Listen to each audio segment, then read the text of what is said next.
Salam dəyərli izləyicilərim. Çoxdan idi sizə sliviçni yağ barəsində fikir bildirmək istəyirdim.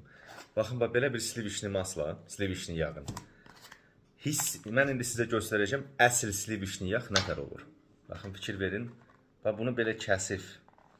Belə bir kusoku, belə bir kusokunu, belə deyək də, pendir kimi götürüb belə yeyəndə ağzınızda əriməlidir.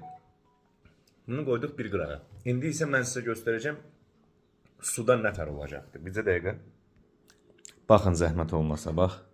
Yağı kəsirəm. Fikir verdiniz, bu yağdır.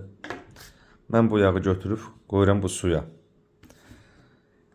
İsti sudan da tökürük. Fikir verdiniz.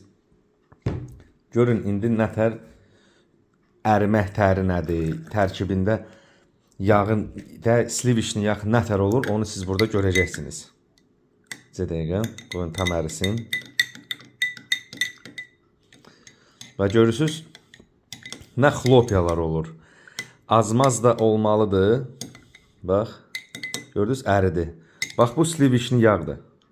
Fikir verdiniz. Qoyun tam ərisin. Belə şeylərdə də diqqət yetirsəniz, öz evinizdə olan yağı da yoxlayın. Prosta əlim çatmır Azərbaycandakı keçən dəfə kimi bütün yağları alım yoxlayım.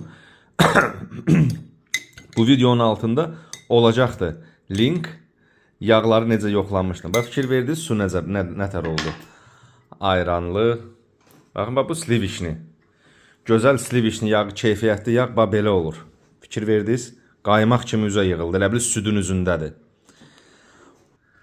Ona görə dəyərli izləyicilərim, öz evinizdə siz də həmən bax belə yoxlaya bilərsiniz yağınızı. Əlim çatmır Azərbaycandakı yağlara, inşallah ona da çatanda Quran haqqı süd ilənir. Bir dənə konkret elə bir süddür. Siz diqqət yetirin, evinizdə öz yağınızı da belə yoxlayıb, yəni bilə bilərsiniz nədir, nə deyil. Öpürəm hamınızı, özünüzdən müğayət olun.